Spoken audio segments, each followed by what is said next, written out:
ನನಗೆ first posting ಆಗಿದ್ದು ಹಾಸನ ಜಿಲ್ಲೆಯಲ್ಲಿ ಅರಸೀಕೆರೆ ಅಂತಕ್ಕಂಥ ಒಂದು ಸಬ್ ಡಿವಿಷನ್. ಸಮಸ್ಯೆಗಳನ್ನೇ ಸಮಸ್ಯೆ, ಪ್ರತಿಯೊಂದು ಗ್ರಾಮದಲ್ಲಿ ಸಂಜೆ ಆದ್ರೆ ಬಡದಾಟದ ಕೇಸುಗಳೇ ಆಗೋದು. ದೊಡ್ಡಹಳ್ಳಿ ಗ್ರಾಮದಲ್ಲಿ ಒಂದು ಓವರ್ ಹೆಡ್ ಟ್ಯಾಂಕ್ ಉದ್ಘಾಟನೆ ಆಗಬೇಕಾಗಿತ್ತು. ಇನ್ವಿಟೇಷನ್ ಕಾರ್ಡ್ ನಲ್ಲಿ ಸನ್ಮಾನ್ಯ HD ದೇವೇಗೌಡರು ಆ ಸ್ಥಳೀಯ MLA ಶಾಸಕರಾಗಿದ್ದವರು ಹೆಸರು ಇರಲಿಲ್ಲ. ಒಂದು ವೇಳೆ ಸನ್ಮಾನ್ಯ HD ದೇವೇಗೌಡರನ್ನ ಈ ಸಮಾರಂಭಕ್ಕೆ ಅಧ್ಯಕ್ಷತೆ ವಹಿಸಲು ಕರೆಯದೇ ಇದ್ದರೆ ರಕ್ತಪಾತವಾದೀತು, ಎಚ್ಚರಿಕೆ ಎಚ್ಚರಿಕೆ ಎಚ್ಚರಿಕೆ ಅಂತ ಒಂದು ಪತ್ರ ಕೊಟ್ಟರು. ಗ್ರಾಮಕ್ಕೆ ಹೋಗ್ತಾ ಇದ್ದಂಗನೆ ಒಂದು 300-400 ಜನ ಬಂದು ನಮ್ಮ ಜೀಪಿಗೆ ಅಡ್ಡ ಹಾಕಿಬಿಟ್ರು. ಕಲ್ಲು ತೂರಾಟ ಅಂದ್ರೆ ಪೊಲೀಸರು ಚೆಲ್ಲಾಪಿಲ್ಲಿಯಾಗಿ ಹೋಗ್ಬಿಟ್ರು. ಆ ಗೋಳಿಬಾರ್ನಲ್ಲಿ 2 ಮೃತಪಟ್ಟರು. ಆ ಪರಿಸ್ಥಿತಿ ಹೇಗಿತ್ತು ಅಂತಂದ್ರೆ ಅದು ಎಲ್ಲ ಮುಗಿತಾ ಇದ್ದಂಗೆ ದೇವೇಗೌಡರು ವಿಧಾನಸೌಧದ ಮುಂದೆ ಉಪವಾಸ ಸತ್ಯಾಗ್ರಹ ಕೂತು ಒಂದು ದೊಡ್ಡ ಬೋರ್ಡ್, ಇದಕ್ಕೆ ಸಂಬಂಧಪಟ್ಟಂತಹ ಅಧಿಕಾರಿಗಳನ್ನ ಸಸ್ಪೆಂಡ್ ಮಾಡಿ ಅವ್ರ ಮೇಲೆ ಕಾನೂನು ಕ್ರಮ ತೆಗೆದುಕೊಳ್ಬೇಕು, ಡಿಸಿಪ್ಲಿನರಿ ಆಕ್ಷನ್ ತಗೊಳ್ಬೇಕು.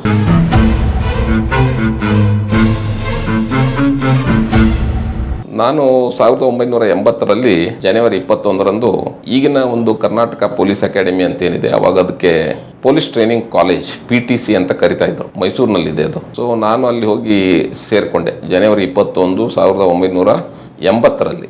ಟೆಲಿಫೋನ್ ಇಲಾಖೆಯಲ್ಲಿ ನಿವೃತ್ತಿಯನ್ನು ಅಂದರೆ ಅಲ್ಲಿ ನಾನು ರಿಸೈನ್ ಮಾಡಿ ಈ ಹೊಸ ಹುದ್ದೆ ಸಿಕ್ಕಿದ್ರಿಂದ ಹೋಗಿ ಸೇರಿಕೊಂಡೆ. ಅಲ್ಲಿ 1 ವರ್ಷಗಳ ಕಾಲ ನಮಗೆ ತರಬೇತಿಯನ್ನು ನೀಡಲಾಯಿತು. 1 ವರ್ಷ ತರಬೇತಿ. ಅದು ನನಗೆ ಸೈನಿಕ ಶಾಲೆಯಲ್ಲಿ ಇಲ್ಲಿ ಏನು ಔಟ್ಡೋರ್ ಆಕ್ಟಿವಿಟೀಸ್ ಏನಿತ್ತಲ್ಲ ಅದೆಲ್ಲ ನಾನು ಸೈನಿಕ ಶಾಲೆಯಲ್ಲೇ ಮಾಡಿದ್ದೆ, ಹುಡುಗನಾಗಿ ಮಾಡಿದ್ರಿಂದ ನನಗೆ ಅಷ್ಟೊಂದು ಕಷ್ಟವಾಗಲಿಲ್ಲ. ಮತ್ತು ಎಲ್ಲ ತರಬೇತಿಯಲ್ಲಿ ತುಂಬ ಆಸಕ್ತಿಯಿಂದ ಯಶಸ್ವಿಯಾಗಿ ಅದನ್ನು ಮಾಡೋದಕ್ಕೆ ಅನುಕೂಲ ಆಯಿತು. ಅಲ್ಲಿ ಈಜುಗಾರಿಕೆ, ಕುದುರೆ ಸವಾರಿ, ಪರೇಡು, ಮತ್ತು ಸಾಕಷ್ಟು ವ್ಯಾಯಾಮಗಳು, ರೈಫಲ್ ತರಬೇತಿ, ವಾಹನಗಳನ್ನ ನಡೆಸ್ತಕ್ಕಂಥ ತರಬೇತಿ ಇವೆಲ್ಲವನ್ನ ಕೊಟ್ಟರು. ಮತ್ತು ಅದರ ಜೊತೆಯಲ್ಲಿ ಇಂಡೋರ್ ಕ್ಲಾಸಸ್ ಅಂತ ಇತ್ತು. ಅಂದರೆ ಕ್ಲಾಸ್ ರೂಮ್ನಲ್ಲಿ ಇರ್ತಕ್ಕಂಥ ಥಿಯರಿ, ಅದರಲ್ಲಿ ಪೊಲೀಸಿಗೆ ಆಡಳಿತಕ್ಕೆ ಬೇಕಾದಂಥ ಏನೇನು ಕಾನೂನುಗಳಿದೆ ಮತ್ತು ಪೊಲೀಸಿನ ಆಡಳಿತವನ್ನು ಯಾವ ರೀತಿ ಮಾಡಬೇಕು ಅನ್ನೋದಕ್ಕೆ ಸಂಬಂಧಪಟ್ಟಂಥ ಒಂದು ಪೊಲೀಸ್ ಮ್ಯಾನ್ಯುವಲ್ ಅಂತಿರ್ತದೆ. ಸೊ ಈಗ ಹಲವಾರು ವಿಷಯಗಳನ್ನ ಆಗ ಪೊಲೀಸ್ ಇಲಾಖೆಯಲ್ಲಿ ಇರ್ತಕ್ಕಂಥ ಅಧಿಕಾರಿಗಳಿಗೇನೆ ಅಲ್ಲಿ ಪೋಸ್ಟಿಂಗ್ ಮಾಡ್ತಾಯಿದ್ರು. ಅಂದರೆ ಅವರೇ ನಮ್ಮ ಇನ್ಸ್ಟ್ರಕ್ಟರ್ಸ್ ಅಂತ ಕರಿತಾ ಇದ್ವಿ ನಾವು ಅವ್ರಿಗೆ. ಅವರು IPC ಇರ್ಬೋದು, ಅಥವಾ ಇಂಡಿಯನ್ ಎವಿಡೆನ್ಸ್ ಆ್ಯಕ್ಟ್ ಇರ್ಬೋದು, ಕ್ರಿಮಿನಲ್ ಪ್ರೊಸೀಜರ್ ಕೋಡ್ ಇರ್ಬೋದು, ಅಥವಾ ಸ್ಪೆಷಲ್ ಆ್ಯಂಡ್ ಲೋಕಲ್ ಲಾಸ್ ಇರ್ಬೋದು, ಪೊಲೀಸ್ ಮ್ಯಾನ್ಯುವಲ್ ಇರ್ಬೋದು, ಫೋರೆನ್ಸಿಕ್ ಸೈನ್ಸ್ ಇರ್ಬೋದು, ಸಂವಿಧಾನ ಕಾನ್ಸ್ಟಿಟ್ಯೂಷನ್ ಬಗ್ಗೆ ಇರ್ಬೋದು, ಇವೆಲ್ಲವನ್ನು ಸವಿಸ್ತಾರವಾಗಿ ಅಲ್ಲಿ ಹೇಳ್ತಾ ಇದ್ರು. ಸೊ ಅಲ್ಲಿ ತರಬೇತಿ 1 ವರ್ಷ ನಾವೆಲ್ಲ ಯಶಸ್ವಿಯಾಗಿ ಅಲ್ಲಿ ನನ್ನ ಬ್ಯಾಚ್ನಲ್ಲಿ 8 ಜನ ಇದ್ದರು. ಒಬ್ಬರು KSRPಯಿಂದ ಬಂದಿದ್ದರು, 2 ಎಕ್ಸೈಸ್ನಿಂದ ಬಂದಿದ್ದರು, ಮತ್ತು ನಾವು ಪೊಲೀಸ್ನಿಂದ 7 ಜನ ಅಧಿಕಾರಿಗಳಿದ್ವಿ. ಸೊ ನಾವೆಲ್ಲರೂ ಸಹ ಅದನ್ನು ಯಶಸ್ವಿಯಾಗಿ ಪೂರೈಸಿದ ನಂತರ ಪೊಲೀಸ್ನಲ್ಲಿ ಏನಿರ್ತದೆ ಅಂತಂದರೆ, ನಿಮಗೆ ಇಂಡೋರ್ನಲ್ಲಿ ಒಂದು ತರಬೇತಿ, ಅಂದರೆ ತರಬೇತಿ ಶಾಲೆಯಲ್ಲಿ ಒಂದು ತರಬೇತಿ, ಆ ತರಬೇತಿ ಶಾಲೆಯಲ್ಲಿ ತರಬೇತಿಗೂ ಮತ್ತು ವಾಸ್ತವಾಂಶಕ್ಕೂ ಬಹಳ ವಿಭಿನ್ನವಾಗಿರ್ತದೆ. ಪ್ರಾಕ್ಟಿಕಲ್ಗೆ ಥಿಯರಿಗೆ ಬಹಳ ವ್ಯತ್ಯಾಸ. ನೀವು ಯಾವುದೇ ಒಂದು ಫೀಲ್ಡನ್ನು ತಗೊಳ್ಳಿ, ಅಲ್ಲಿ ಥಿಯರಿ ಕಲಿಬೋದು, ಆದರೆ ಅದನ್ನು ನೀವು ಅನುಷ್ಠಾನ ಮಾಡೋದಕ್ಕೆ ಹೋದಾಗ ನಾನಾ ರೀತಿಯ ಹೊಸ ಸಮಸ್ಯೆಗಳು, ಸವಾಲುಗಳು, ಅಲ್ಲಿ ವಾತಾವರಣ, ಪರಿಸ್ಥಿತಿಗಳು ಸಾಕಷ್ಟು ವಿಭಿನ್ನವಾಗಿರ್ತದೆ. ಹೀಗಾಗಿ ನೀವು ಅಲ್ಲಿ ನೀವೇ ಯೋಚನೆ ಮಾಡಬೇಕಾಗ್ತದೆ. ಒಂದು, ಕಾನೂನನ್ನು ಉಪಯೋಗ ಮಾಡಬೇಕು. ಎರಡನೇದಾಗಿ ಅಲ್ಲಿ ಪರಿಸ್ಥಿತಿ ಹೇಗಿದೆ ಅದಕ್ಕನುಗುಣವಾಗಿ ನೀವು ಕಾನೂನನ್ನು ಉಪಯೋಗ ಮಾಡ್ಕೊಂಡು ಹೋಗಬೇಕಾಗ್ತದೆ. ಕೇವಲ ಕಾನೂನಿದೆ, ಕಾನೂನನ್ನು ಜಾರಿ ಮಾಡೋದಾದರೆ ಅದೇ ಕಾನೂನನ್ನು ಜಾರಿ ಮಾಡೋದಾದರೆ ಅದಕ್ಕೇನು ಅಂಥ ದೊಡ್ಡ ತರಬೇತಿ ಏನು ಅವಶ್ಯಕತೆ ಇಲ್ಲ.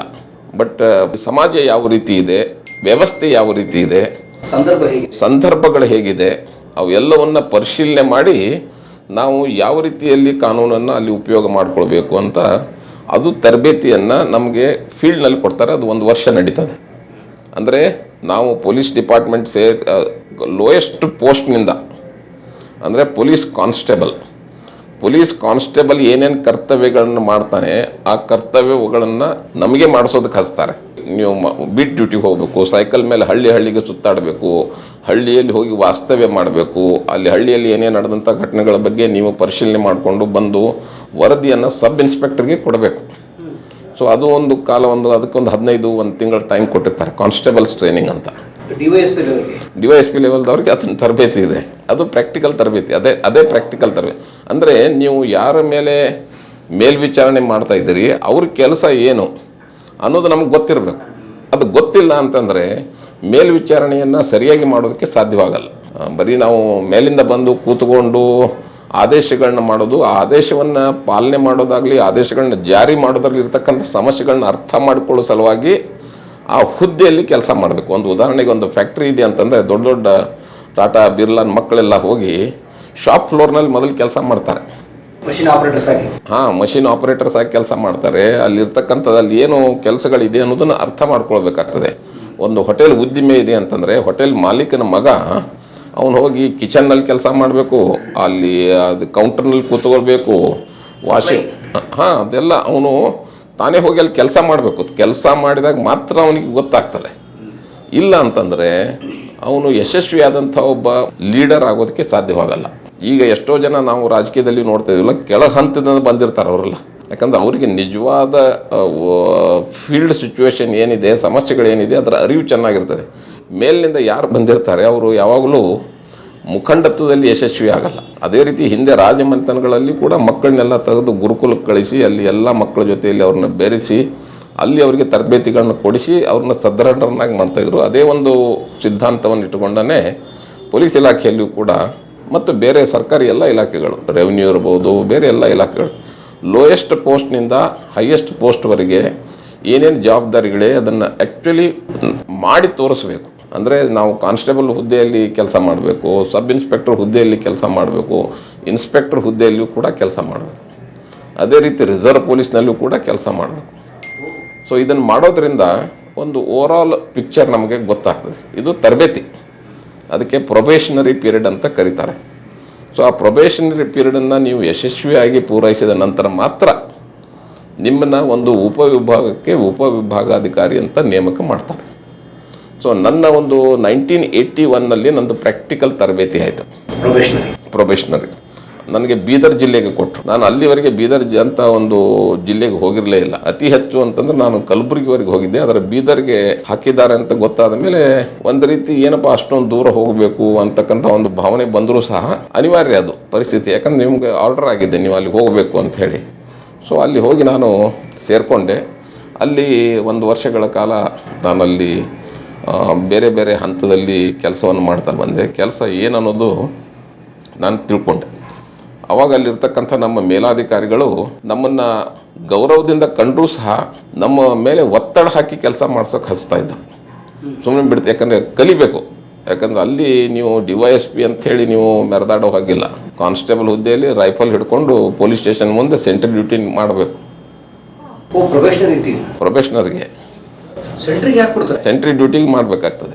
ಸೆಂಟ್ರಿ ಡ್ಯೂಟಿ ಅಂದರೆ ಏನು ಅನ್ನೋದು ಅರ್ಥ ಆಗಬೇಕು ಅಂತ.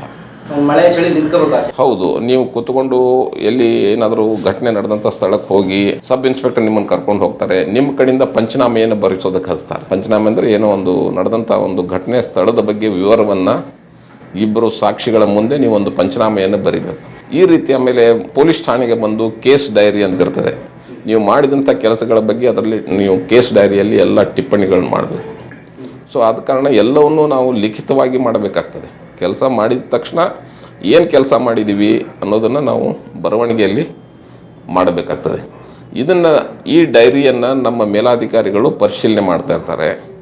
ವಾರಕ್ಕೊಂದು ಸಾರಿ 10 ದಿವಸಕ್ಕೊಂದು ಸಾರಿ ಕರೆದು ಏನೇನು ಕಲ್ತಿದ್ಯಾ, ಎಲ್ಲೆಲ್ಲಿ ಹೋಗಿದ್ಯಾ, ಏನೇನು ಕೆಲಸ ಮಾಡ್ಕೊಂಡ್ಬಂದೀಯಾ ಅಂತೆಲ್ಲ ವಿವರಗಳನ್ನ ನಮ್ಮಿಂದ ಸಂಗ್ರಹಿಸ್ತಾರೆ. ಅದೆಲ್ಲವನ್ನು ನಾವು ಸರಿಯಾಗಿ ಮಾಡಿದ್ದೀವಿ ಅಂತ ಗೊತ್ತಾದರೆ ನಮ್ಮನ್ನು ಪರ್ಮನೆಂಟ್ ಮಾಡೋದಕ್ಕೆ ಶಿಫಾರಸು ಮಾಡ್ತಾರೆ. ಪ್ರೊಬೇಷನ್ ಪೀರಿಯಡ್ ಅಂತಂದರೆ ನೀವು ಪ್ರೊಬೇಷನ್ ಪೀರಿಯಡ್ನ ಸರ್ಕಾರದ ಕಾನೂನಲ್ಲಿ ರೂಲ್ನಲ್ಲಿ ಏನಿದೆ ಅಂತಂದರೆ ಪ್ರೊಬೇಷನರಿ ಪೀರಿಯಡ್ನಲ್ಲಿ ವಿಚಾರಣೆ ಇಲ್ಲದೆ ನಿಮ್ಮನ್ನು ಕೆಲಸದಿಂದ ತೆಗೆದು ಹಾಕಬಹುದು. You are not permanent employee. So ಆದ ಕಾರಣ ಬಹಳ ಎಚ್ಚರಿಕೆಯಿಂದ ಜಾಗರೂಕತೆಯಿಂದ ಆ ಕೆಲಸವನ್ನು ಮಾಡಬೇಕಾಗ್ತದೆ, ಕೆಲಸ ತಿಳ್ಕೊಳ್ಬೇಕಾಗ್ತದೆ. ಇವನು ಒಬ್ಬ DYSP ಆಗಲಿ ಅಥವಾ ಒಬ್ಬ ಸಬ್ ಡಿವಿಷನಲ್ ಪೊಲೀಸ್ ಅಧಿಕಾರಿ ಆಗೋದಕ್ಕೆ ಯೋಗ್ಯನಾಗಿದ್ದಾನೆ ಅನ್ನೋದನ್ನು ಆ ಸಂದರ್ಭದಲ್ಲಿ ನಮ್ಮನ್ನು ನೋಡ್ತಾರೆ. ಅದು ಆದ ನಂತರ ನಮಗೆ ಇಂಡಿಪೆಂಡೆಂಟ್ ಚಾರ್ಜ್ ಅಂಥೇಳಿ ಬೇರೆ ಒಂದು ಉಪವಿಭಾಗಕ್ಕೆ ಹಾಕ್ತಾರೆ. ಅಲ್ಲಿ ನಾವು ಅದೇ ನಮ್ಮ ಫಸ್ಟ್ ಇಂಡಿಪೆಂಡೆಂಟ್ ಚಾರ್ಜ್ ಅಂತ ಸ್ಟಾರ್ಟ್ ಆಗೋದು. ಆಗ ನಿಮ್ಮ ಕೈಗೆ ಒಂದು ಅಧಿಕಾರ ತಾಲೂಕು ಬರುತ್ತಾ? ಇಲ್ಲ, ಸಬ್ ಡಿವಿಷನ್ ಅಂತಂದರೆ ಕೆಲವೊಂದು ತಾಲೂಕುಗಳನ್ನ ಸೇರಿಸಿ ಒಂದು ಸಬ್ ಡಿವಿಷನ್ ಮಾಡಿರ್ತಾರೆ. ಒಂದು ಜಿಲ್ಲೆಯಲ್ಲಿ ಉಪವಿಭಾಗ, ಉಪವಿಭಾಗಗಳಲ್ಲಿ ವೃತ್ತಗಳು ಅಂದರೆ ಸರ್ಕಲ್ ಕೆಳಗಡೆಗೆ ಪೊಲೀಸ್ ಠಾಣೆ ಅಂಡರ್ ಔಟ್ಪೋಸ್ಟ್, ಈ ಥರ ಅದರದ್ದು ಸ್ಟ್ರಕ್ಚರ್ ಇರ್ತದೆ. ಒಂದು ಹೈರಾರ್ಕಿ ಇರುತ್ತೆ. ಹೌದು, ಹೈರಾರ್ಕಿ ಇರ್ತದೆ. ಯಾವುದಾದ್ರು ಹಳ್ಳಿಗಳು ದೂರ ಇದ್ದರೆ ಪೊಲೀಸ್ ಠಾಣೆಯಿಂದ ಆ ಹಳ್ಳಿಗಳ ಸಮೀಪದಲ್ಲೇ ಒಂದು ಪೊಲೀಸ್ ಔಟ್ಪೋಸ್ಟ್ ಅಂತ ಮಾಡಿ ಅಲ್ಲಿ ಒಂದು 4 ಜನ ಪೊಲೀಸರನ್ನ ನೇಮಿಸಿರ್ತಾರೆ. ಸೊ ಇಲ್ಲಿ ನನಗೆ ಬೀದರ್ನಲ್ಲಿ ತರಬೇತಿ ಆಯಿತು. ಬೀದರ್ನಲ್ಲಿ ತರಬೇತಿ ಆಗಿದ್ದು ಒಂದು ಅನುಕೂಲ ಏನಾಯ್ತು ಅಂದರೆ ಅದು ಅತ್ಯಂತ ಗ್ರಾಮೀಣ ಪ್ರದೇಶ, backward area. Aurad, Bhalki, Humnabad at least ಸುಧಾರಣೆ ಹೈವೇ ಪಕ್ಕದಲ್ಲಿದೆ. ಬಸವ ಕಲ್ಯಾಣನೂ ಕೂಡ ಸುಧಾರಿಸಿದವರು ಸ್ವಲ್ಪ, ಅಂದ್ರೆ ಆ ಕಾಲದ್ದು ಹೇಳ್ತಾ ಇದ್ದೆ ನಾನು. ನೀವು ಔರಾದು ಭಾಲ್ಕಿಗೆಲ್ಲ ಹೋಗಿಬಿಟ್ರೆ ನೀವು ಎಲ್ಲೋ ಒಂದು ಕಾಡಿನಲ್ಲಿ ಹೋಗಿಬಿಟ್ಟಿದ್ರೋ ಅಥವಾ ಒಂದು ಮರಳುಗಾಡಿನಲ್ಲಿ ಹೋಗಿಬಿಟ್ಟಿದ್ರೋ ಅಂತಕ್ಕಂಥದ್ದು. ಅಲ್ಲಿ ಜನರ ನಡೆನುಡಿಗಳು ವಿಭಿನ್ನವಾಗಿರ್ತದೆ. ಜನ ಒಳ್ಳೆಯವರು, ಆದರೆ ಬಡತನ ಮತ್ತು ಹಿಂದುಳಿದತನ ಏನು ನಮ್ಮ Hyderabad Karnataka region backward region ಅಂತೀವಲ್ಲ, ಅದು ನಿಜವಾಗಿ ನೋಡಬೇಕಂದ್ರೆ ನೀವು ಬೀದರ್ ಜಿಲ್ಲೆಯ ಭಾಲ್ಕಿ ಮತ್ತು ಔರಾದ್ನಂಥ ತಾಲೂಕಿನಲ್ಲಿ ಹೋಗಿ ಕೆಲಸ ಮಾಡಿದರೆ ಗೊತ್ತಾಗ್ತದೆ ಆ್ಯಕ್ಚುಯಲ್ ಫ್ಯಾಕ್ಟ್ ಏನಿದೆ ಅನ್ನೋದು, ಅಲ್ಲಿ ಪರಿಸ್ಥಿತಿ ಏನಿದೆ ಅನ್ನೋದು. ನಮ್ಮ ಕಡೆ ತುಂಬ ಹೇಳ್ತಾರೆ, ನೀರು ನಡೆಯುವುದ್ರ ಕಡೆ ಟ್ರಾನ್ಸ್ಫರ್ ಮಾಡ್ಕೊಡ್ತೀನಿ. ಅದೇ ನೀರು ತಪ್ಪು ಮಾಡಿದರೆ ಕೊಪ್ಪಕ್ಕೆ ಹಾಕ್ತೀನಿ ಅಂತೆಲ್ಲ ಈ ಕಡೆ ಓಲ್ಡ್ ಮೈಸೂರಿನಲ್ಲಿ ಗಾದೆ ಮಾತುಗಳಿದೆ. ಸೊ ಆ ಥರದ ಒಂದು ವಾತಾವರಣದಲ್ಲಿ ನಮಗೆ ಪ್ರೊಬೇಷನರಿ ಪೀರಿಯಡು ನನಗಾಯಿತು. ನನಗೆ ಪ್ರೊಬೇಷನರಿ ಪೀರಿಯಡಲ್ಲಿ ನಮಗೊಂದು ಥರದ ಧೈರ್ಯ ಬರೋಕ್ಕೆ ಸ್ಟಾರ್ಟ್ ಆಗ್ತದೆ. ಏನಂದರೆ ನಾನು ಕೂಡ ಫೀಲ್ಡ್ನಲ್ಲಿ ಇಂಡಿಪೆಂಡೆಂಟಾಗಿ ಪರಿಸ್ಥಿತಿಯನ್ನು ನಿಭಾಯಿಸ್ಬೋದು, ಪ್ರಕರಣಗಳನ್ನ ತನಿಖೆ ಮಾಡ್ಬೋದು, ಕಾನೂನು ಸುವ್ಯವಸ್ಥೆಯನ್ನು ಹತೋಟಿಗೆ ತರ್ಬೋದು, ಜನಸಂಪರ್ಕವನ್ನು ನಾವು ಸಾಧನೆ ಮಾಡ್ಕೊಳ್ಬೋದು, ಜನರಿಗೆ ಇನ್ನೂ ಹೆಚ್ಚಿನ ಸೇವೆ ಮಾಡ್ತಕ್ಕಂಥ ಒಂದು ಅವಕಾಶ ಅಲ್ಲಿ ಸಿಗ್ತದೆ ಅನ್ನೋದು ನಮಗೆ ಮಂದಟ್ಟಾಗ್ತದೆ. ಅದು ನಮ್ಮ ಫೌಂಡೇಶನ್. ಏನು ಪ್ರಾರಂಭದ ಒಂದು 3-4 ವರ್ಷದಲ್ಲಿ ನಾವು ಏನು ಕೆಲಸ ಮಾಡ್ತೀವಲ್ಲ, ಅದು ನಮಗೆ ಬೆಸ್ಟ್ ಫೌಂಡೇಶನ್ ಆಗೋದು ಅದು. ಅದೇ ಸಂದರ್ಭದಲ್ಲಿ ಒಬ್ಬ ಅಧಿಕಾರಿಯ ವ್ಯಕ್ತಿತ್ವ ಅದು ರೂಪುಗೊಳ್ಳೋದಕ್ಕೆ ಪ್ರಾರಂಭ ಮಾಡ್ತದೆ. ಆ ದೃಷ್ಟಿಯಲ್ಲಿ ನನಗೆ ಬೀದರ್ಗೆ ಹಾಕಿದ್ದು ಪ್ರಾರಂಭದಲ್ಲಿ ಏನಪ್ಪ ಅಂತ ದೊಡ್ಡ ದೂರದ ಊರಿಗೆ ಹಾಕಿದ್ದಾರೆ ಅಂತ ಅನಿಸಿದರೂ ಸಹಿತ ಅಲ್ಲಿ ಹೋಗಿ ಕೆಲಸ ಮಾಡಿದ್ದರಂತಕ್ಕಂಥ ಪ್ರತಿಯೊಂದು ಸಂದರ್ಭ ಘಟನೆಗಳು ಇನ್ನೂ ನನ್ನ ಮನಸ್ಸಿನಲ್ಲಿ ಹೆಸರಾಗಿದೆ. ಆ ಪ್ರದೇಶ, ಅಲ್ಲಿ ಜನ, ಅಲ್ಲಿ ಅವ್ರ ಮಾತುಕತೆಗಳು. ಯಾಕಂದರೆ ಅಲ್ಲಿ ಎಷ್ಟೋ ಹಳ್ಳಿಗಳಲ್ಲಿ ಕನ್ನಡ ಮಾತಾಡಲ್ಲ, ಉರ್ದು ಮಾತಾಡ್ತಾರೆ. ಹಿಂದೂಗಳ ಸಹಿತ ಉರ್ದುನೇ ಮಾತಾಡೋದಲ್ಲ, ಯಾಕಂದರೆ ಅಲ್ಲಿ ನಿಜಾಮನ ಆಡಳಿತದ ಪ್ರಭಾವ ಅಲ್ಲಿ ಜಾಸ್ತಿ ಆಯಿತು. ಒಂದು ಅನುಕೂಲ ಏನಾಯ್ತು ಅಂದರೆ ನನಗೆ ಅಲ್ಲಿ ಹೋದ ಮೇಲೆ ಹಿಂದಿಯಲ್ಲಿ ಮಾತನಾಡೋದು ಸ್ವಲ್ಪ ಸರಳವಾಯಿತು. ಅನಿವಾರ್ಯವಾಗಿ ಕಲೀಲೇಬೇಕಾಯ್ತು ಅಲ್ಲಿ ಜನರ ಹತ್ರ ಮಾತನಾಡಬೇಕಂದ್ರೆ. ಮತ್ತು ಈ ಓಲ್ಡ್ ಮೈಸೂರು ಭಾಷೆಗೆ ಮತ್ತು ಸೆಂಟ್ರಲ್ ಕರ್ನಾಟಕದ ಭಾಷೆಗೆ, ಉತ್ತರ ಕರ್ನಾಟಕದ ಭಾಷೆಗೆ ಮತ್ತು ಹೈದರಾಬಾದ್ ಕರ್ನಾಟಕ, ಕಲ್ಯಾಣ ಕರ್ನಾಟಕದ ಭಾಷೆಗೆ ಭಾಳ ವ್ಯತ್ಯಾಸ ಇದೆ. ಭಾಳ ವ್ಯತ್ಯಾಸ ಇದೆ. ಈಗೇನೋ ಸಂಪರ್ಕ ಜಾಲಗಳು ಬೆಳವಣಿಗೆ ಆದಮೇಲೆ ಅದು ಅಷ್ಟು ವ್ಯತ್ಯಾಸ ಕಂಡು ಬರಲ್ಲ. ಆದರೆ ಆ ಕಾಲದಲ್ಲಿ ನಮಗೆ, ನಾನು ಉತ್ತರ ಕರ್ನಾಟಕದವನ ಹೋಗಿನೇ ನನಗೆ ಇಲ್ಲಿ ಏನಪ್ಪ ಈ ಥರ ಭಾಷೆ ಮಾತಾಡ್ತಾರಂತ ಅನ್ನಿಸ್ತಾ ಇತ್ತು. ಉತ್ತರ ಕರ್ನಾಟಕದವನಾಗಿ ನನಗೆ ಅನ್ನಿಸ್ತಾ ಇತ್ತು ಬೀದರ್ನಲ್ಲಿ. ಸೊ ಅದು ಒಂದು ವರ್ಷ 1981 ಮುಗಿಸಿ ನನಗೆ ಫಸ್ಟ್ ಪೋಸ್ಟಿಂಗ್ ಆಗಿದ್ದು ಹಾಸನ ಜಿಲ್ಲೆಯಲ್ಲಿ ಅರಸೀಕೆರೆ ಅಂತಕ್ಕಂಥ ಒಂದು ಸಬ್ ಡಿವಿಷನ್ಗೆ. ಅದು ಫೆಬ್ರವರಿ 1982. 40 ವರ್ಷದ ಹಿಂದೆ, 4 ದಶಕಗಳ ಹಿಂದೆ ನಾನು ಅರಸೀಕೆರೆಗೆ ಹೊಸ ಒಬ್ಬ ಅಧಿಕಾರಿಯಾಗಿ ಹೋಗಿ ಅರಸೀಕೆರೆ ಉಪವಿಭಾಗದ ಅಧಿಕಾರವನ್ನು, ಪೊಲೀಸ್ ಅಧಿಕಾರಿಯ ಅಧಿಕಾರವನ್ನು ವಹಿಸಿಕೊಂಡೆ. Young DYSP. ಇನ್ನೂ ಹುಮ್ಮಸ್ಸಿತ್ತು, ಭಾಳಷ್ಟು ಹುಮ್ಮಸ್ಸಿತ್ತು. ಒಳ್ಳೆ ಕೆಲಸ ಮಾಡಬೇಕು, ಸ್ವಲ್ಪ ಡ್ಯಾಶಿಂಗ್ ನೇಚರು ಇವೆಲ್ಲ ಇತ್ತು ಅವಾಗ. ಸಿನಿಮಾ ಹೀರೋ ಅಂತ ಅನ್ನೋದಕ್ಕಿಂತ ಹೆಚ್ಚು ನಿಮ್ಗೆ, ಯಾಕಂದರೆ ನೀವು ಯೋಚನೆ ಮಾಡೋದಕ್ಕಿಂತ ಹೆಚ್ಚು ಜನ ನಿಮಗೆ ಗೌರವ ಕೊಡ್ತಾರೆ. ಆ ಗೌರವ ಗೋಪಾಲ್ ಹೊಸರಿಗೆ ಕೊಡ್ತಕ್ಕಂಥ ಗೌರವಕ್ಕಿಂತ ಹೆಚ್ಚಾಗಿ ಅದು ಆ ಕುರ್ಚಿಗೆ ಕೊಡ್ತಕ್ಕಂಥ ಗೌರವ ಅದು. ಸೊ ಒಬ್ಬ ಅಧಿಕಾರಿ ತನಗೆ ಸಿಗ್ತಕ್ಕಂಥ ಗೌರವ ಏನಿದೆ ಅದು ತನ್ನ ಹುದ್ದೆಯಿಂದ ಬರ್ತಾ ಇದೆ ಅನ್ನೋದನ್ನು ಫಸ್ಟ್ ಮನದಟ್ಟು ಮಾಡ್ಕೊಳ್ಬೇಕು. ಇಲ್ಲ ಅಂತಂದರೆ ನನ್ನಿಂದ ನಾನೇ ದೊಡ್ಡ ಮನುಷ್ಯ ಅಂತ ಅವನಲ್ಲಿ ಆ ಭಾವನೆ ಬರೋಕ್ಕೆ ಪ್ರಾರಂಭವಾದರೆ ಬಹುಶಃ ಅವನು ಅಹಂಕಾರದ ಮಟ್ಟಕ್ಕೆ ಅದು ಹೋಗಿಬಿಡ್ತದೆ. ಅವನ ನಡೆನುಡಿಯಲ್ಲಿ, ಅವನ ಆಡಳಿತದಲ್ಲಿ ಆ ಲೋಪದೋಷ ಕಾಣೋದಕ್ಕೆ ಪ್ರಾರಂಭವಾಗ್ತದೆ. ಸೊ ಆ ದೃಷ್ಟಿಯಲ್ಲಿ ನಾನು ಒಬ್ಬ SS ಹಸ್ಬಿ ಅಂತಕ್ಕಂಥ ಒಬ್ಬ ಸೂಪ್ರಿಂಟ್ ಆಫ್ ಪೊಲೀಸ್ ಅವ್ರನ್ನ ಈ ಸಂದರ್ಭದಲ್ಲಿ ಸ್ಮರಿಸಲೇಬೇಕು. ಯಾಕಂದರೆ ಶಿವಪುತ್ರಪ್ಪ ಹಸ್ಬಿ ಅಂಥೇಳಿ ನನಗಿದ್ದಂಥ SP ಅವರು ಆಗಲೇ ಅವ್ರಿಗೆ ವಯಸ್ಸಾಗಿತ್ತು. ಅಂದರೆ ಅವರು ಸಬ್ ಇನ್ಸ್ಪೆಕ್ಟರ್ ಹುದ್ದೆಯಿಂದ IPS ಹುದ್ದೆಗೆ ಬಂದು ಒಂದು ಜಿಲ್ಲೆಯ SP ಆಗಿದ್ದರು. ಹಾಸನ ಜಿಲ್ಲೆ SP. ಹಾಸನ ಜಿಲ್ಲೆಯ SP ಆಗಿದ್ದರು. ಸೊ ರಿಪೋರ್ಟ್ ಮಾಡ್ಕೊಳ್ಳೋದು SP ಗೆ. ಹೌದು, SP ಗೆ ರಿಪೋರ್ಟ್ ಮಾಡ್ಕೊಳ್ಬೇಕು. ಸೊ ಅವ್ರನ್ನ ನೋಡಿದಾಗ ಅನಿಸ್ತು, ಒಬ್ಬ ಪೊಲೀಸ್ ಅಧಿಕಾರಿ ಇಷ್ಟು ಪರಿಪೂರ್ಣ ಆಗಿರಬಹುದಾ ಅಂತ ಹೇಳಿ. ಯಾಕಂದರೆ ಅವರ ಭಾಷೆ, ನಡೆ, ನುಡಿ, ಅವರ ಕಾರ್ಯವೈಖರಿ ಅದು, ಯಾಕಂದರೆ ಅವರು ಕೆಳ ಹಂತದಿಂದ ಬಂದಂಥ ಅಧಿಕಾರಿಯಾಗಿದ್ದರು. ಅಂದರೆ ಪೊಲೀಸ್ ಕೆಲಸ ಏನು ಅನ್ನೋದು ಅವರಿಗೆ ಸಂಪೂರ್ಣವಾದಂಥ ಒಂದು ಮಾಹಿತಿ ಇತ್ತು. ಸಾಫಿಸ್ಟಿಕೇಷನ್ ಇಲ್ಲದೇ ಇದ್ದರೂ ಸಹ ಅವರಲ್ಲಿರ್ತಕ್ಕಂಥ ಗುಣಗಳು. ಸೊ ನಾನು 1 ವರ್ಷ 2 ತಿಂಗಳ ಕಾಲ 14 months ನಾನು ಹಸ್ಬಿ ಸಾಹೇಬ್ರ ಹತ್ರ ಕೆಲಸ ಮಾಡ್ತಕ್ಕಂಥ ಅದು ಬಹುಶಃ ನನಗನ್ನಿಸ್ತದೆ ನನಗೆ ಸಿಕ್ಕಂಥ ಒಂದು ದೊಡ್ಡ ಅವಕಾಶ ಅಂತ ನಾನು ಭಾವಿಸ್ತೇನೆ. ಯಾಕಂದ್ರೆ ನಾನು ಪ್ರತಿಯೊಂದು ಸಂದರ್ಭದಲ್ಲಿಯೂ ಅವರು ಹೇಗೆ ಮಾಡ್ತಾರೆ ಅನ್ನೋದನ್ನು ನೋಡ್ತಾ ಇದ್ದೆ, ಯಾವ ರೀತಿ ಅವರು ಪೊಲೀಸ್ ಕೆಲಸವನ್ನು ಮಾಡ್ತಾಯಿದ್ರು ಅಂತ ಅನ್ನೋದು. ಸೊ ಅವರಿಂದ ಅನೇಕ ಅಂಶಗಳನ್ನ ನಾನು ನನ್ನ ಮುಂದಿನ ವೃತ್ತಿ ಜೀವನದಲ್ಲಿ ಅನುಸರಿಸ್ತಾ ಬಂದೆ. ಸೊ ಅದಕ್ಕೆ ಬಹಳ ದೊಡ್ಡ ವಿಶಾಲವಾದಂಥ ಹೃದಯ. ನನ್ನನ್ನು ನನಗಿನ್ನೂ 26 ವರ್ಷ ಆಗಿದ್ದರಿಂದ ನನ್ನನ್ನು ಅವರು ತಮ್ಮ ಮಗನ ಥರ ನೋಡ್ಕೊಳ್ತಾ ಇದ್ರು. ಅಂದರೆ ಮಗನ ಥರ ಸಲಿಗೆ ಇಲ್ಲ, ಆದರೆ ಆ ಪ್ರೀತಿ, ವಾತ್ಸಲ್ಯ ಇತ್ತು. ಮತ್ತು ನಾನು ಒಳ್ಳೆಯ ಅಧಿಕಾರಿ ಆಗಬೇಕು ಅನ್ನೋದು ಅವ್ರ ಮನಸ್ಸಿನಲ್ಲಿತ್ತು. ಯಾಕಂದರೆ ಅವರು ಹುಬ್ಬಳ್ಳಿ ಧಾರವಾಡ ಕಡೆಯಿಂದ ಬಂದಂಥವರು. ಸೊ ಅವರಿಗೆ ನನ್ನ ಬಗ್ಗೆ ಒಂದು ಭಾಳ ವಿಶೇಷವಾದಂಥ ಒಂದು ಪ್ರೀತಿ, ವಾತ್ಸಲ್ಯ, ಅಭಿಮಾನ ಇವೆಲ್ಲವೂ ಸಹ ಇತ್ತು. ಅವರು ಬಹಳಷ್ಟು ನನ್ನ ಕೆಲಸವನ್ನು ಕಲ್ಕೊಳ್ಳೋದಕ್ಕೆ ಉತ್ತೇಜನ ಕೊಡ್ತಾ ಬಂದರು. ಹೀಗಾಗಿ ಆ 1 ವರ್ಷ 2 ತಿಂಗಳಲ್ಲಿ ಬಹುಶಃ ನಾನು ನನ್ನ ಮುಂದಿನ 33 ವರ್ಷ ನಾನು ಏನು ಪೊಲೀಸ್ ಸೇವೆಯಲ್ಲಿ ಹಾಕಿದ್ನಲ್ಲ ಅದಕ್ಕೊಂದು ಒಳ್ಳೆ ಬುನಾದಿಯನ್ನು ಹಾಕಿಕೊಂಡಂಥವ್ರು SS ಹಸ್ಬಿ ಸಾಹೇಬರು. ಇವತ್ತಿನ ದಿವಸ ಅವ್ರನ್ನ ಸ್ಮರಿಸಲೇಬೇಕು. 94 ವರ್ಷಕ್ಕೆ ಒಂದು 3-4 ವರ್ಷದ ಹಿಂದೆ ಇತ್ತೀಚೆಗೆ ತೀರ್ಕೊಂಡ್ರು ಅವರು. ಹುಬ್ಬಳ್ಳಿ 94 ವರ್ಷ ಬದುಕಿದರು. ಅತ್ಯಂತ ಆರೋಗ್ಯವಂತರಾಗಿದ್ದರು, ಸಕ್ರಿಯವಾದಂಥ ವ್ಯಕ್ತಿ ಮತ್ತು ಒಳ್ಳೆಯ ಭಾವನೆಗಳನ್ನ, ಒಳ್ಳೆಯ ಸ್ವಭಾವವನ್ನು ಹೊಂದಿದಂಥ ಒಬ್ಬ ವ್ಯಕ್ತಿ ಅವರು. ಸೊ ಆವಾಗ ಅವರು ನಮಗೆ ಎಷ್ಟೋ ಸಂದರ್ಭಗಳಲ್ಲಿ ಸಾಕಷ್ಟು ತಿಳುವಳಿಕೆಯನ್ನು ಕೊಡ್ತಾಯಿದ್ರು. ನಾವೇನೇ ತಪ್ಪು ಮಾಡಿದರೂ ಸಹಿತ ಕರೆದು ಕೂಡಿಸಿಕೊಂಡು, ಈ ರೀತಿ ನೀನು ತಪ್ಪು ಮಾಡ್ತಾ ಇದೆಯಾ, ಇದನ್ನು ಸರಿಪಡಿಸ್ಕೊಳ್ಬೇಕು, ಇದನ್ನು ಸರಿಪಡಿಸ್ಕೊಳ್ಳದೆ ಇದ್ದರೆ ಈ ತಪ್ಪು ಮುಂದೆ ಹೋದಂಗೆ ಅದು ಬೆಳೀತಾ ಹೋಗ್ತದೆ. ಸೊ ಕರ್ಬಿಟ್ಟಿಂದ ಬಿಗಿನಿಂಗ್ ಅಂತಕ್ಕಂಥ ಮಾತುಗಳನ್ನ ಹೇಳಿದ್ರು. ಆ ಸಂದರ್ಭದಲ್ಲಿ ಬಂದಂಥ ಅನೇಕ ಘಟನೆಗಳು ಇವತ್ತು ಸಹಿತ ನಾನು ಕಣ್ಮುಂದಿದೆ. ಒಂದೇ ಒಂದು ಘಟನೆಯನ್ನು ನಾನು ಉಲ್ಲೇಖಿಸೋದಕ್ಕೆ ಇಚ್ಛೆ ಪಡ್ತಾ ಇದ್ದೇನೆ. ನಾನು ಅಲ್ಲಿ DYSP ಇದ್ದಾಗ ನನಗೆ ಒಂದು 6 ತಾಲೂಕು ನನ್ನ ಅಂಡರ್ದಲ್ಲಿ ಬರ್ತಾಯಿತ್ತು. ಅರಸೀಕೆರೆ, ಚನ್ನರಾಯಪಟ್ಟಣ, ಬೇಲೂರು, ಸಕಲೇಶ್ಪುರ, ಆಲೂರು, ಇಂಥ ಒಂದು 6 ತಾಲೂಕುಗಳಂದರೆ ಇಡೀ ಹಾಸನ ಜಿಲ್ಲೆಯಲ್ಲಿ ಆ ಕಾಲದಲ್ಲಿ 8 ತಾಲೂಕುಗಳಿತ್ತು. ಅದರಲ್ಲಿ 6 ತಾಲೂಕು ಅರಸೀಕೆರೆ DYSP ಅಂಡರ್ ಬರ್ತಾಯಿತ್ತು, 1 ತಾಲೂಕು ಹಾಸನ DYSP ಅಂಡರ್ ಬರ್ತಾಯಿತ್ತು. ಆ ಸಂದರ್ಭದಲ್ಲಿ ಒಂದು ಘಟನೆ ನಡೀತು.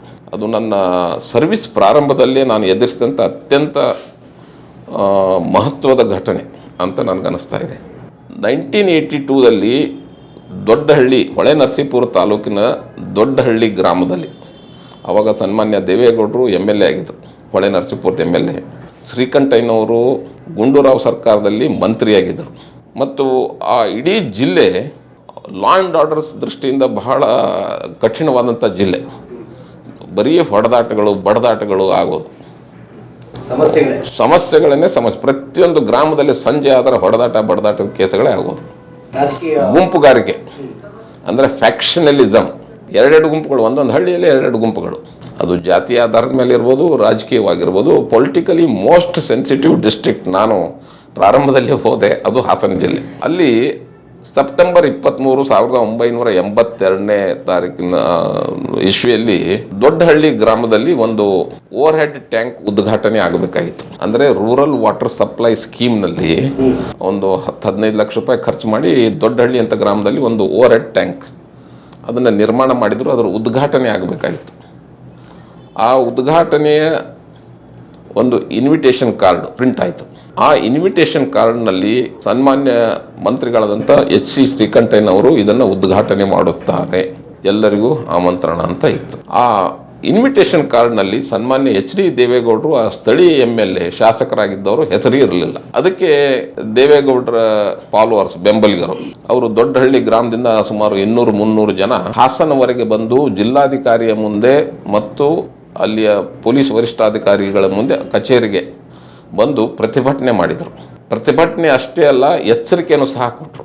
ಒಂದು ವೇಳೆ ಸನ್ಮಾನ್ಯ ಎಚ್ ಡಿ ದೇವೇಗೌಡರನ್ನ ಈ ಸಮಾರಂಭಕ್ಕೆ ಅಧ್ಯಕ್ಷತೆ ವಹಿಸಲು ಕರೆಯದೇ ಇದ್ದರೆ ರಕ್ತಪಾತವಾದೀತು, ಎಚ್ಚರಿಕೆ ಎಚ್ಚರಿಕೆ ಎಚ್ಚರಿಕೆ ಅಂತ ಒಂದು ಪತ್ರ ಕೊಟ್ಟರು ರೈಟಿಂಗ್ನಲ್ಲಿ. ಎಸ್ ಪಿಗೆ DC ಗೆ. ಅವಾಗ ರೈತ ಸಂಘ ಬಹಳ ಪ್ರಬಲವಾಗಿತ್ತು.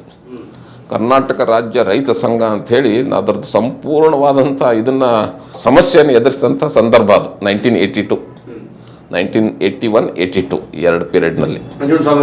ನಂಜುಂಡಸ್ವಾಮಿ, ಸುಂದರೇಶು, ಬಾಬಾಗೌಡ ಪಾಟೀಲು, ದೊಡ್ಡವರು, ಹಾನ್ಬಾಳ್ ವಿಶ್ವನಾಥ್ ಎಲ್ಲ ಪ್ರಮುಖರು. ಆ ಕಾಲದಲ್ಲಿ ರೈತ ಸಂಘದವ್ರು ಏನಾದರೂ ಒಂದು ಕರೆ ಕೊಟ್ಟರೆ 10,000 ಜನ ತಮ್ಮಷ್ಟಕ್ಕೆ ತಾವೇ ಬರ್ತಾಯಿದ್ರು. ಈಗಿನಂಗೆ ಏನೋ ಅದನ್ನು ಬಾಡಿಗೆ ಕರ್ಕೊಂಡ್ಬರ್ಬೇಕು, ಲಾರಿ ತುಂಬಿಸ್ಕೊಂಡು ಬರಬೇಕು, ಊಟದ ವ್ಯವಸ್ಥೆ ಮಾಡಬೇಕು, ಏನೇನೂ ಇರಲಿಲ್ಲ. 10,000 ಜನ ಸೇರಿ ಮೆರವಣಿಗೆ ಜಿಲ್ಲಾಧಿಕಾರಿಗಳ ಕಚೇರಿ ಮುಂದೆ ಬಂದು 10,000 ಜನ ನಿಂತ್ಕೊಳ್ತಾ ಇದ್ರು. ಜಿಲ್ಲಾಧಿಕಾರಿಗಳು ನಮ್ಮ ಪ್ರಥಮ ಸೇವಕರು, ನಮ್ಮ ಹಣದಿಂದನೇ ಇವರು ಆ ಕಚೇರಿ ನಡೀತಾ ಇದೆ, ನಮ್ಮ ಹಣದಿಂದ ಇವರ ಸಂಬಳ ಬರ್ತಾ ಇದೆ. ಅದೇ ರೀತಿ SP ಅವರು ಹಾಗೆ, ಸರ್ಕಾರನೂ ಹಾಗೆ. ಎಷ್ಟೋ ಹಳ್ಳಿಗಳಲ್ಲಿ ಬೋರ್ಡ್ ಹಾಕ್ತಾ ಇದ್ರು, ಎಚ್ಚರಿಕೆ, ಸರ್ಕಾರಿ ಅಧಿಕಾರಿಗಳಿಗೆ ಈ ಗ್ರಾಮದಲ್ಲಿ ಪ್ರವೇಶವಿಲ್ಲ. ಅಷ್ಟು ಪ್ರಬಲವಾಗಿತ್ತದು. ಎಷ್ಟು ಪ್ರಬಲವಾಗಿತ್ತು ಅಂತಂದರೆ ಸಂಪೂರ್ಣವಾಗಿ ಕಾನೂನು ಸುವ್ಯವಸ್ಥೆ ಅಂದರೆ ಕರ್ನಾಟಕ ರಾಜ್ಯ ರೈತ ಸಂಘದ ಪ್ರತಿಭಟನೆಗಳನ್ನು ಎದುರಿಸ್ತಕ್ಕಂಥ ಒಂದು ಸಮಸ್ಯೆ ಆಗಿತ್ತು. Hole of 1981, 82, 83ವರೆಗೆ. ಸೊ ಆ ಸಂದರ್ಭದಲ್ಲಿ ಶ್ರೀಕಂಠಯ್ಯನವರು ಅದಕ್ಕೆ ಒಪ್ಪಲಿಲ್ಲ. ನಾನೇ ಬಂದು ಮಾಡ್ತೀನಿ ಅಂತ ಹೇಳಿದರು. ನಾನೇ ಉದ್ಘಾಟನೆ ಮಾಡ್ತೀನಿ, ದೇವೇಗೌಡನೇನು ಅದಕ್ಕೆ ಅವ್ರ ಹೆಸರು ಸೇರಿಸೋ ಅವಶ್ಯಕತೆ ಇಲ್ಲ, ಇನ್ವೈಟ್ ಮಾಡೋದು ಅವಶ್ಯಕತೆ ಇಲ್ಲ ಅಂತ ಹೇಳಿ. ಆದರೆ ನಿಯಮ ಏನಿರುತ್ತೆ, ಪ್ರೋಟೋಕಾಲು, ಸ್ಥಳೀಯ ಶಾಸಕರ ಹೆಸರು, ಅದಕ್ಕೆ ಬರ್ತೀನಿ ನಾನು. ಅದೇ ವಿಷಯನ ಮನಸ್ಸಿನಲ್ಲಿ ಇಟ್ಟುಕೊಂಡು ನಿಮ್ಗೆ ಹೇಳ್ತಾ ಇದ್ದೇನೆ. ಸೊ ಅಲ್ಲಿ SP ಅವರು ನನಗೆ ನೀವು ಮುಂದೆ ಹೋಗಿ ಕಾನೂನು ಸುವ್ಯವಸ್ಥೆ ನೋಡ್ಕೊಳ್ಳಿ ಅಂತ ಹೇಳಿದರು. ನಾನು ಮಂತ್ರಿಗಳನ್ನ ಕರ್ಕೊಂಡ್ಬರ್ತೀನಿ, ಜಿಲ್ಲಾಧಿಕಾರಿಗಳು ನಾನು ಮಂತ್ರಿಗಳ ಜೊತೆ ಬರ್ತೀವಿ, ನೀವು 1 ಅವರ್ ಮೊದಲೇ ನನಗೆ ಅಲ್ಲಿ ಕಳಿಸಿದರು. ನಾನು ಒಂದು ದೊಡ್ಡ ಪೊಲೀಸ್ ತಂಡನ ಹೋಯ್ತು. ಮುಂಚೆನೂ ಅಲ್ಲೇ ಪೊಲೀಸ್ ತಂಡವನ್ನು ಹಾಕಿಬಿಟ್ಟಿದ್ದು. KSRP, reserve police, civil police ಎಲ್ಲ ತಂಡವಾಗಿ ಆ ಜಾಗದಲ್ಲಿ ಗಲಾಟೆ ಆಗ್ಬೋದಂತ ಒಂದು ಡೌಟ್ ಇತ್ತು. ನಾವು ಗ್ರಾಮಕ್ಕೆ ಹೋಗ್ತಾ ಇದ್ದಂಗನೆ ಒಂದು 300-400 ಜನ ಬಂದು ನಮ್ಮ ಜೀಪಿಗೆ ಅಡ್ಡ ಹಾಕಿಬಿಟ್ಟು, ನನ್ನ ಹಿಂದೆ ರಿಸರ್ವ್ ಪೊಲೀಸು ಮತ್ತು 1-2 ಜೀಪ್ಗಳು ಅಧಿಕಾರಿಗಳಿದ್ವಿ. ನಾವು 30-40 ಜನ ಅಧಿಕಾರಿಗಳು, ಇದು ಸಿಬ್ಬಂದಿ ಇದ್ವಿ. ಅಡ್ಡ ಹಾಕಿ ಅಲ್ಲಿ ಒಬ್ಬ ಪೊಲೀಸ್ ಇನ್ಸ್ಪೆಕ್ಟರ್ ಇದ್ರು, RR ಪಾಟೀಲ್ ಅಂತ. ಅವ್ರ ಮಾಪ್ ಜೊತೆಯಲ್ಲಿ ಏನೋ ಒಂದು ಸ್ವಲ್ಪ ರಫ್ ಆಗಿ ಮಾತಾಡಿದಕ್ಕೆ ವಿಪರೀತ ಕಲ್ಲು ತೂರಾಟ ಪ್ರಾರಂಭವಾಯಿತು. ಕಲ್ಲು ತೂರಾಟ ಅಂದರೆ ಪೊಲೀಸರು ಚಿಲ್ಲಾಪಿಲ್ಲಿಯಾಗಿ ಹೋಗಿಬಿಟ್ರು. ಯಾಕಂದ್ರೆ ಅಲ್ಲೇ ದೊಡ್ಡ ಕಲ್ಲುಗಳು ರಸ್ತೆ ಬದಿಯಲ್ಲಿ ಇರ್ತಾ ಇತ್ತು. ಆ ಮಳೆ ಬಂದಂಗೆ ಕಲ್ಲುಗಳು ಬರೋಕ್ಕೆ ಸ್ಟಾರ್ಟ್ ಆಯಿತು ಪೊಲೀಸ್ನವ್ರ ಮೇಲೆ. ಅಲ್ಲಿ ಒಂದು ಶ್ರೀಕಂಠಯ್ಯನವ್ರ ಗುಂಪು ಒಂದು ಜಾಗದಲ್ಲಿದೆ, ಫಂಕ್ಷನ್ ಜಾಗದಲ್ಲಿ. ಅಲ್ಲಿಂದ ಒಂದು 200 ಮೀಟರ್ 300 ಮೀಟರ್ ದೂರದಲ್ಲಿ ದೇವೇಗೌಡರ ಫಾಲೋವರ್ಸ್ದು ಒಂದು ಗುಂಪು, ಅದು ಪೊಲೀಸ್ ಗಾಡಿಗೆ ಅಡ್ಡ ಹಾಕಿ ಇದನ್ನು ಪ್ರತಿಭಟನೆ. ಅಲ್ಲಿ ಅನಿವಾರ್ಯವಾಗಿ ಗೋಳಿಬಾರ್ ಆಯಿತು. ಆ ಗೋಳಿಬಾರ್ನಲ್ಲಿ 2 ಮೃತಪಟ್ಟರು. ಒಬ್ಬ ಹುಡುಗನಿಗೆ ಗಾಯ ಆಯಿತು. ಆ ಪರಿಸ್ಥಿತಿ ಹೇಗಿತ್ತು ಅಂತಂದರೆ ಅದು ವಿಪರೀತ ಡಿಸ್ಟರ್ಬ್ ಆಗಿಬಿಡ್ತು ಆ ಏರಿಯಾ ಎಲ್ಲ. ತಕ್ಷಣ ಮೆಸೇಜ್ ಹೋಯಿತು, ಮಂತ್ರಿಗಳು ಬರೋದನ್ನು ಕ್ಯಾನ್ಸಲ್ ಮಾಡಿದರು. ಅಲ್ಲಿಂದ ವಾಪಸ್ ಹೋದರು, ಅಂದರೆ ಹೊಳೆ ನರಸೀಪುರದಿಂದನೇ ವಾಪಸ್ ಹೋದರು. SP ಮತ್ತು DC ಸ್ಥಳಕ್ಕೆ ಬಂದು ನೋಡ್ತಾರೆ, ಪೊಲೀಸ್ ಅಧಿಕಾರಿಗಳಿಗೆ ಗಾಯ, ಪೊಲೀಸ್ ವಾಹನಗಳಿಗೆ ಜಖಮು, ಪೊಲೀಸ್ ಬೆಂಕಿಯಾಗಿದೆ, ಜನಗಳಿಗೂ ಸಹಿತ ಲಾಠಿ ಚಾರ್ಜು, ಗೋಳಿಬಾರು, ಟಿಯರ್ ಗ್ಯಾಸು ಆಗಿ 2 ಸತ್ತಿದ್ದಾರೆ, ಒಬ್ಬನಿಗೆ ಗಾಯ ಆಗಿದೆ, ಜನ ಚಿಲ್ಲಾಪಿಲ್ಲಿಯಾಗಿ ಓಡ್ತಾ ಇದ್ದಾರೆ. ಅಂದರೆ ಪ್ರಕ್ಷುಬ್ಧವಾದಂಥ ಒಂದು ವಾತಾವರಣ ಆಯಿತು. ಸೊ ಇದಾದ ನಂತರ ಪ್ರಕರಣಕ್ಕೆ ದಾಖಲಾಯಿತು, ಅರೆಸ್ಟ್ಗಳನ್ನು ಮಾಡಿದ್ವಿ. ಗಾಯಾಳು ಒಬ್ಬ ಹುಡುಗನಿಗೆ ಕರ್ಕೊಂಡೋಗಿ ಆಸ್ಪತ್ರೆಗೆ ಎತ್ಕೊಂಡು ಬಂದು ಕೈಯಲ್ಲಿ ಹಿಡ್ಕೊಂಡು ಬಂದು ಅವನು ಜೀಪ್ನಲ್ಲಿ ಹಾಕಿ ಹಾಸನ ಆಸ್ಪತ್ರೆಗೆ ಸಾಗಿಸಿದ್ವಿ. ಅವನು ಹುಡುಗ ಬದುಕುಳಿದ. ಆದರೆ 2 ಆ ಸ್ಪಾಟ್ನಲ್ಲಿ ಡೆತ್ ಆಯಿತು. ಸೊ ಆ ಸಂದರ್ಭದಲ್ಲಿ ಏನಾಯ್ತು ಅಂದರೆ, ಇದೆಲ್ಲ ಮುಗಿತಾ ಇದ್ದಂಗೆ ದೇವೇಗೌಡರು ವಿಧಾನಸೌಧದ ಮುಂದೆ ಉಪವಾಸ ಸತ್ಯಾಗ್ರಹ ಕೂತು ಕಬ್ಬನ್ ಪಾರ್ಕ್ನಲ್ಲಿ ಒಂದು ದೊಡ್ಡ ಬೋರ್ಡ್ ಏನೆಂದರೆ, ದೊಡ್ಡಹಳ್ಳಿ ಗೋಳಿಬಾರ್ಗೆ ಕಾರಣೀಕರ್ತರಾದಂಥ HC ಶ್ರೀಕಂಠಯ್ಯನವರನ್ನು ಕ್ಯಾಬಿನೆಟ್ಟಿಂದ ತೆಗೆದು ಬಿಸಾಕಬೇಕು, ಇದಕ್ಕೆ ಸಂಬಂಧಪಟ್ಟಂಥ ಅಧಿಕಾರಿಗಳನ್ನು ಸಸ್ಪೆಂಡ್ ಮಾಡಿ ಅವ್ರ ಮೇಲೆ ಕಾನೂನು ಕ್ರಮ ತೆಗೆದುಕೊಳ್ಬೇಕು, ಡಿಸಿಪ್ಲಿನರಿ ಆ್ಯಕ್ಷನ್ ತೊಗೊಳ್ಬೇಕು, ಸತ್ತಂಥವರಿಗೆ ಸೂಕ್ತವಾದಂಥ ಪರಿಹಾರವನ್ನು ಕೊಡಬೇಕು ಅಂತ ಮಾಡಿದರು. ಉಪವಾಸ ಸತ್ಯಾಗ್ರಹ ಕೂತ್ಕೊಂಡು ಗುಂಡೂರಾವ್ ಅವರು ಚೀಫ್ ಮಿನಿಸ್ಟರ್ ಇದ್ದಾಗ 1982 ಸಮ್ವೇರ್ ಇನ್ ನವೆಂಬರ್-ಡಿಸೆಂಬರ್ ಪೀರಿಯಡ್ನಲ್ಲಿ. ಆ ಸಂದರ್ಭದಲ್ಲಿ ಏನಾಯ್ತು ಅಂದರೆ, ಸರ್ಕಾರದ 5 ವರ್ಷದ ಕಾಲ ಮುಗಿದು ಬಂದಿತ್ತು. ಚುನಾವಣೆ ಘೋಷಣೆ ಆಯಿತು. ಜನವರಿ ತಿಂಗಳಲ್ಲಿ ಚುನಾವಣೆ ಆಯಿತು. ಗುಂಡೂರಾವ್ ಅವರ ಸರ್ಕಾರ ಸಂಪೂರ್ಣವಾಗಿ ಸರ್ವನಾಶವಾಗಿ ಹೋಯಿತು. ಅಂದರೆ ಕಾಂಗ್ರೆಸ್ ಪಕ್ಷ ಬಹುಮತ ಬರಲೇ ಇಲ್ಲ. ಜನತಾದಳಕ್ಕೆ ಬಹುಮತ ಬಂತು. ಜನತಾದಳ ಸರ್ಕಾರ 1983 ಸ್ಥಾಪನೆ ಆಯಿತು. ಆವಾಗ ರಾಮಕೃಷ್ಣ ಹೆಗಡೆ ಅವರು ಮುಖ್ಯಮಂತ್ರಿ ಆದರು. ಸನ್ಮಾನ್ಯ ದೇವೇಗೌಡರು PWD ಮಿನಿಸ್ಟರ್ ಆಗಿ ಅಧಿಕಾರ ವಹಿಸ್ಕೊಂಡ್ರು. ಹೊಸ ಸರ್ಕಾರ ಎಲ್ಲ ಗೋಳಿಬಾರ್ ಪ್ರಕರಣಗಳನ್ನ ನ್ಯಾಯಾಂಗ ತನಿಖೆಗೆ ವಹಿಸಬೇಕು ಅಂಥೇಳಿ ಆದೇಶ ಮಾಡಿದರು. ಆಸ್ಟ್ರೇಲಿಯಾನೇ ದುದ್ದಾದಲ್ಲಿ ಒಂದು ಫೈರಿಂಗ್ ಆಗಿತ್ತು, ಇಲ್ಲಿ ಬೆಂಗಳೂರು ಸಿಟಿಯಲ್ಲಿ ವಿವೇಕನಗರದಲ್ಲಿ ಒಂದು ಫೈರಿಂಗ್ ಆಗಿತ್ತು, ಮಂಡ್ಯದಲ್ಲಿ ಒಂದು ಫೈರಿಂಗ್, ಬೇರೆ ಬೇರೆ ಕಡೆಗೆ ಈ ರೈತ ಸಂಘದ ಚಟುವಟಿಕೆಗಳಿಗೆ ಸಂಬಂಧಪಟ್ಟಂಥ ಫೈರಿಂಗ್ಗಳಾಗಿತ್ತು. ಸೊ ಗೌರ್ಮೆಂಟ್ ಏನೊಂದು ರಾಮಕೃಷ್ಣ ಹೆಗಡೆ ಸರ್ಕಾರ ಏನಂತಂದರೆ ಹಿಂದಿನ ಸರ್ಕಾರದಲ್ಲಿ ನಡೆದಂಥ ಗೋಳಿಬಾರ್ ಪ್ರಕರಣಗಳನ್ನ ನ್ಯಾಯಾಂಗ ತನಿಖೆಗೆ ವಿಚಾರಣೆಗೆ ವಹಿಸಬೇಕು ಅಂಥೇಳಿ ಮಾಡಿ ನಮ್ಮ ದೊಡ್ಡಹಳ್ಳಿ ಪ್ರಕರಣವನ್ನು ಕೂಡ ಅದರಲ್ಲಿ ಇತ್ತು. ಒಬ್ಬ ಜಡ್ಜನ್ನು ನೇಮಿಸಿದರು, ಆಸಿಫ್ ಅಂತ ಒಬ್ಬರು ಜಡ್ಜು. ಅವ್ರನ್ನ ನ್ಯಾಯಾಂಗ ವಿಚಾರಣಾಧಿಕಾರಿ, ಕಮಿಷನ್ ಆಫ್ ಎನ್ಕ್ವೈರಿ ಅದರ ಮುಖ್ಯಸ್ಥರನ್ನಾಗಿ ನೇಮಿಸಿದರು. ಸೊ ವಿಚಾರಣೆ ನಡೀತವರು ಸ್ಪಾಟಿಗೆ ಬಂದು, ಅಷ್ಟರಲ್ಲಿ ನಂದು ವರ್ಗಾವಣೆ ಆಯಿತು, ಅಲ್ಲಿಂದ ಚಿತ್ರದುರ್ಗಕ್ಕೆ ವರ್ಗಾವಣೆ ಆಯಿತು. ಆದರೆ ಅದು ವಿಚಾರಣೆ ಇಲ್ಲೇ ಬಾಲಬ್ರೂಯಿಯಲ್ಲೇನೇ ವಿಚಾರಣೆಗಳು ನಡೀತಾ ಇತ್ತು. ಸೊ ಬಾಲಬ್ರೂಯಿಗೆ ನಾವು ಮೇಲಿಂದ ಮೇಲೆ ಬಂದು ನಮ್ಮ ಪರವಾಗಿರ್ತಕ್ಕಂಥ ಒಬ್ಬ ಹಸ್ಬಿ ಅಂತ ನಾನು SP ಅವರಿಗೆ ಪರಿಚಯ ಇದ್ದಂಥ ಒಬ್ಬ ರಿಟೈರ್ಡ್ ಡಿಸ್ಟ್ರಿಕ್ಟ್ ಜಡ್ಜ್ RS ಚಕ್ರಭಾವಿ ಅಂತಿದ್ರು. ಭಾಳ ಬುದ್ಧಿವಂತ ಒಬ್ಬ ಜಡ್ಜ್ ಆಗಿದ್ದರು, ಭಾಳ ಓದ್ಕೊಂಡಿದ್ರು, ತಿಳ್ಕೊಂಡಿದ್ರು. ಅವ್ರನ್ನ ನಮ್ಮನ್ನು ಡಿಫೆಂಡ್ ಮಾಡೋ ಸಲುವಾಗಿ ಸರ್ಕಾರ ನೇಮಕ ಮಾಡಿತು. ವಿಚಾರಣೆ ಸುಮಾರು 6-8 ತಿಂಗಳಾದ ನಂತರ ವಿಚಾರಣೆ ವರದಿ ಹೊರಗೆ ಬಂತು.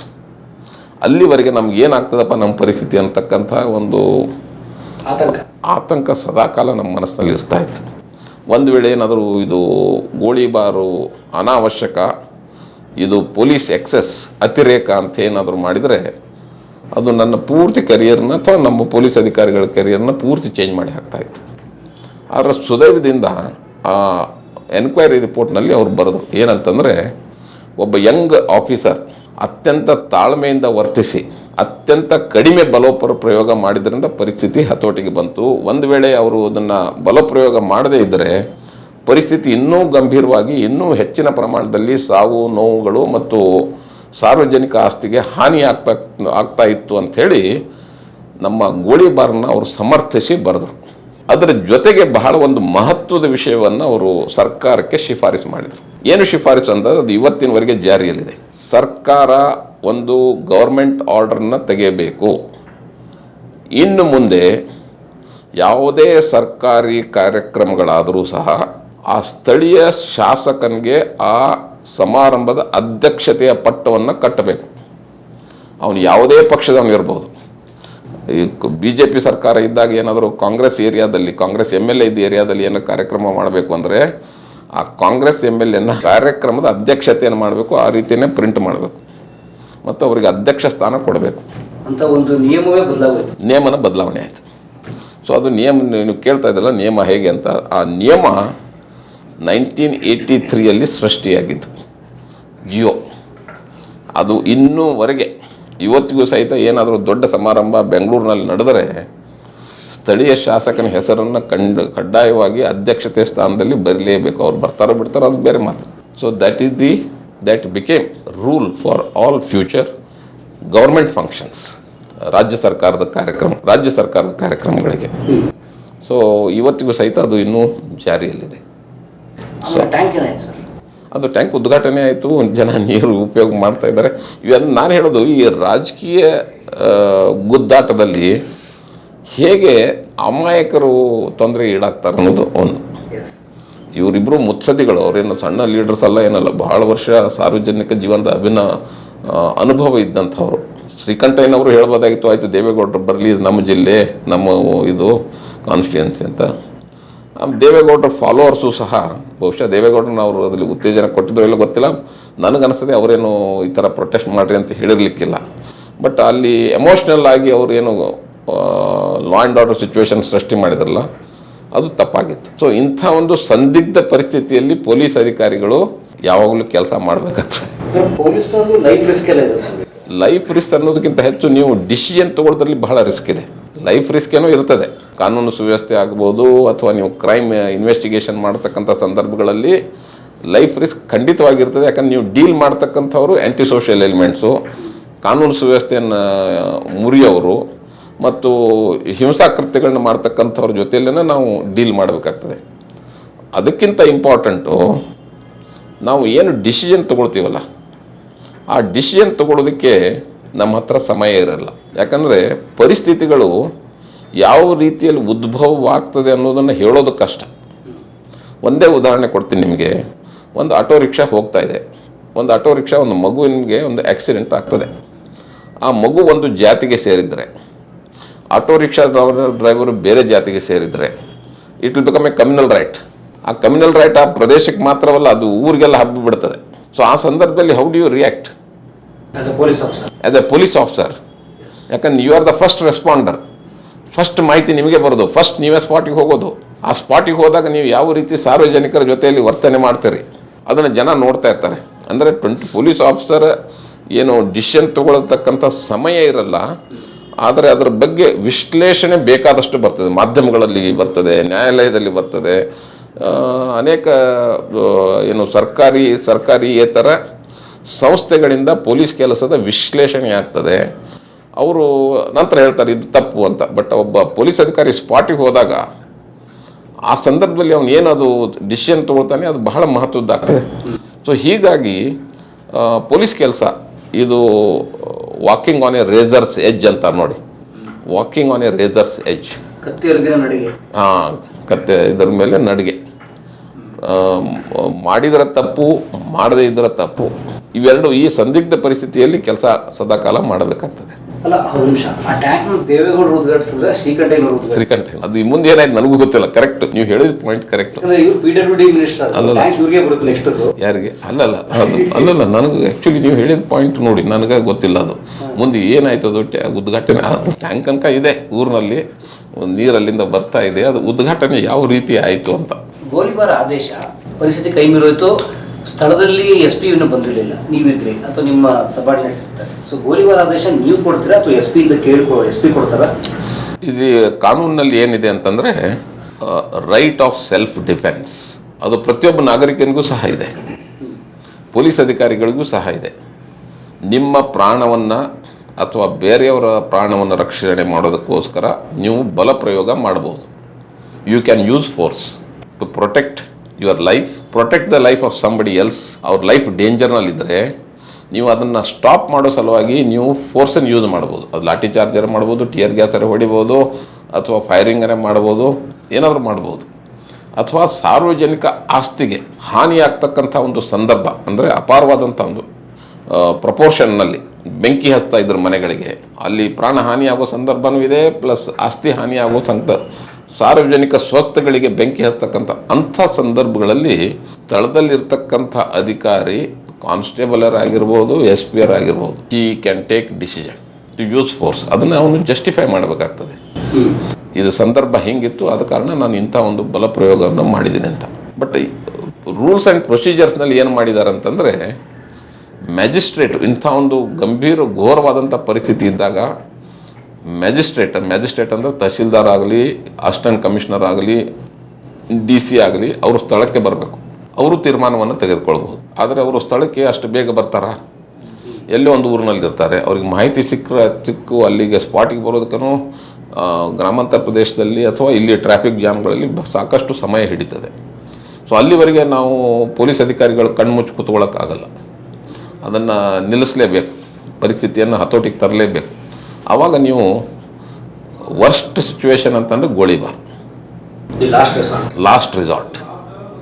ವರ್ಸ್ಟ್ ಸಿಚುವೇಶನ್ ಅಂತ ನೀವು ಅದನ್ನು ಅನ್ಕಂಟ್ರೋಲೇಬಲ್ ಆಗಿದೆ, ಇನ್ನೇನು ಜನ ಸಾಯ್ಬೋದು ಅಥವಾ ಬೆಂಕಿ ಲೂಟಿ ಆಗ್ಬೋದು ಅಂತಕ್ಕಂಥ ಸಂದರ್ಭ ಬಂದಾಗ ನೀವು ಗೋಲಿಬಾರ್ ಮಾಡತಕ್ಕಂಥ ಅಧಿಕಾರ ಕಾನೂನಿನಲ್ಲಿದೆ. ಅದು ಕಾನ್ಸ್ಟೇಬಲ್ ಆಗಿರಲಿ, SP ಯಾರಾಗಿರ್ಬೋದು.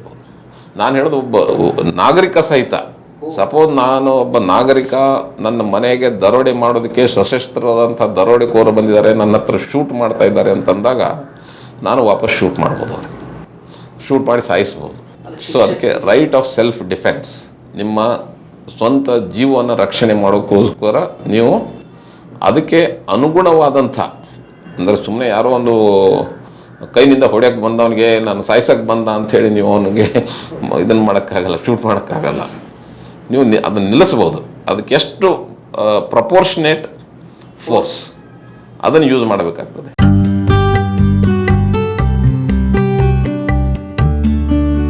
ಎಲ್ಲರೂ ಕಲಾ ಮಾಧ್ಯಮ ನೋಡಿ, ಸಬ್ಸ್ಕ್ರೈಬ್ ಮಾಡಿ, ಗಂಟೆ ಹೊಡಿ ಅಷ್ಟೇ. ಅಷ್ಟೇ. ಈ ವಿಡಿಯೋ ನೋಡಿದ್ದಕ್ಕೆ ನಿಮಗೆ ತುಂಬಾ ಧನ್ಯವಾದಗಳು. ಪುಸ್ತಕಗಳನ್ನ ಓದು ಮನಸ್ಸನ್ನ ಅರಳಿಸುತ್ತೆ, ಬುದ್ಧಿಯನ್ನು ಚುರುಕು ಮಾಡುತ್ತೆ, ಕಾಣದ ಹೊಸಲೋಕವನ್ನು ಪರಿಚಯಿಸುತ್ತೆ. ಹಾಗಾಗಿ ಓದುವ ಸಂಸ್ಕೃತಿ ಹೆಚ್ಚಾಗ್ಲಿ. ಧನ್ಯವಾದ.